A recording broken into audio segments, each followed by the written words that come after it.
On Wednesday of this week, the 22nd of April, it is National Stephen Lawrence Day. And I want us today in this assembly to talk about how important the life of Stephen was and what he brings to our world today. I want us to be able to celebrate the life of this wonderful and beautiful teenager who sadly was senselessly murdered in 1993 and taken from the world.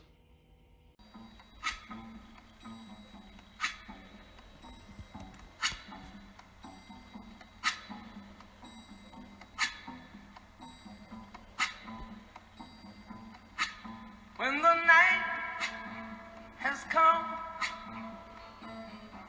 and the land is dark and the moon is the only light we'll see. No, I won't be afraid. Oh, I won't be afraid, just as long as you stand. Stand by me. We stand by our friends if we're good friends. In isolation, we're missing our friends. We want to be with them, we want to see them, we want to share laughter and joy.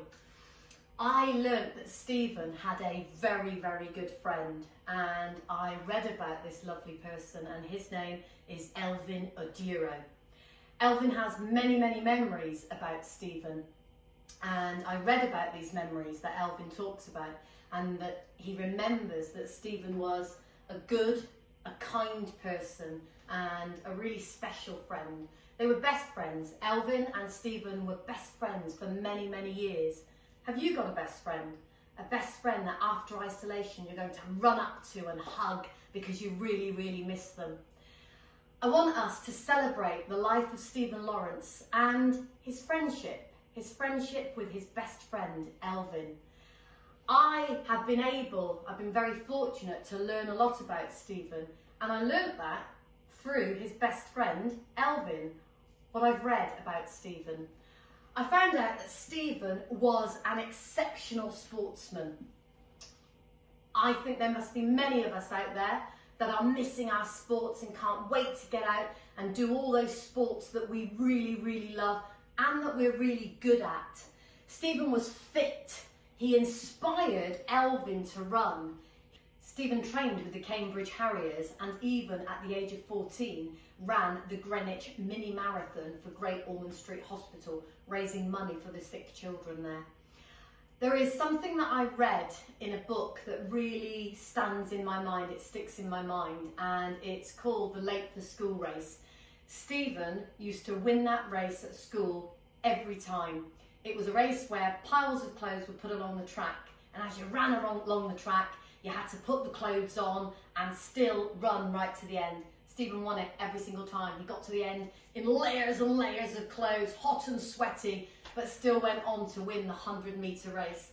I truly think Stephen was exceptional. His best friend Alvin also remembers a time, and I want to tell you about this because I've got a Stephen special celebration challenge for you. Alvin remembers that Stephen and he walked from New Cross to Grove Park. I've looked it up. That's around 4.5 miles, and it took the pair of them an hour and a half to complete that walk. Alvin admits that he wanted to give up, but Stephen said no. He was determined and they wanted to carry on, and he carried on walking, inspiring Alvin to be fit and healthy. Have you got a friend that inspires you to be the best that you can be? The challenge I would like to put to you in isolation to be just like Stephen. Can you walk around your garden or around your house non-stop for an hour and a half? You could also, perhaps as part of the challenge, plan a 4.5 mile walk with your best friend for when you come out of isolation. I think that would be a fantastic challenge for everybody to have a go at. A massive thank you to Captain Tom Moore, who has raised as of today, over £15 million for the NHS, just a week before his 100th birthday. Thank you, a salute to you. That was Anna. She's a cadet from North Somerset,